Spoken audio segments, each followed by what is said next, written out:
It's lonely at the top. It's lonely at the top. I heard John Maxwell teaching on that topic one time, and he said, it's not supposed to be lonely at the top.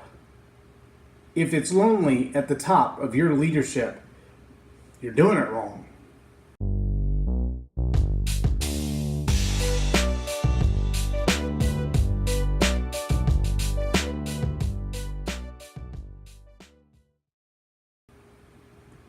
I'm J Loren Norris with Leading Leaders Podcast.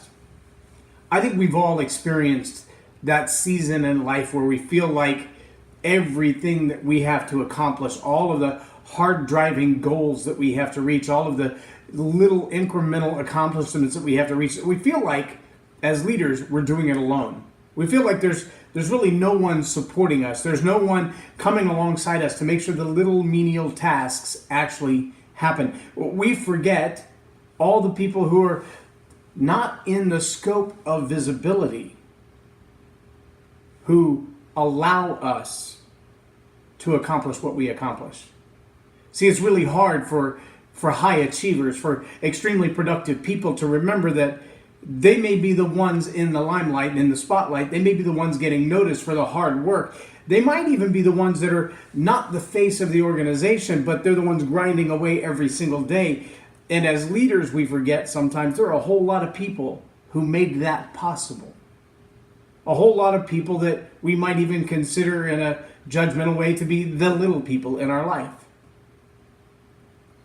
But sometimes the little people in our life are the ones that have made us who we are.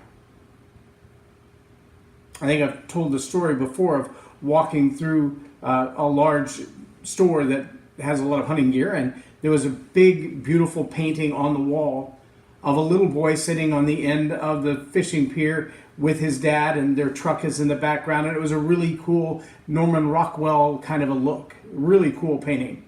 And I was with my son, and I said, "That's a cool picture." And he looked at me, and with sadness in his eyes, 20 years old, he says, "Yeah, Dad, but we never did that."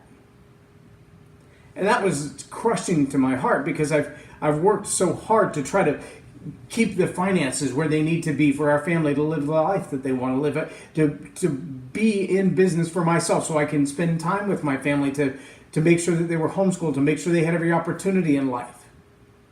And yet it's easy when you get caught up in the busyness of life to forget the real business of life.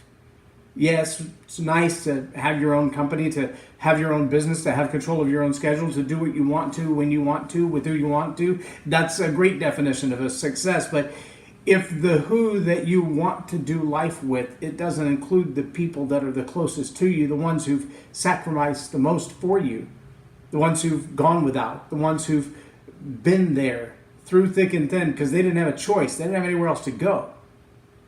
If somehow your leadership forgets them, your leadership is a facade. If you appear to the outside world to be leading these grand accomplishments and leading this organization in a new direction and coming up with these grand visionary ideas, all of that is incredible. That's awesome. But if along the way you've been stepping on other people's heads or hands and stepping on other people's backs to climb the corporate ladder, if your success has come at the cost of other people, whether it's your children or your spouse or your parents, then your leadership is a facade.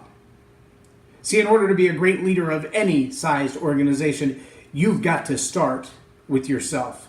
If you can't lead yourself well in the ways of self-control and moderate ways of life, not so extravagant and arrogant that all of the world is looking at you, but it's all a show. If you can't lead the people in your immediate realm of influence, the ones that you're responsible to care for, the ones that you have an opportunity to love firsthand, then why would anyone expect that your leadership of an organization, large or small, would be done with human compassion?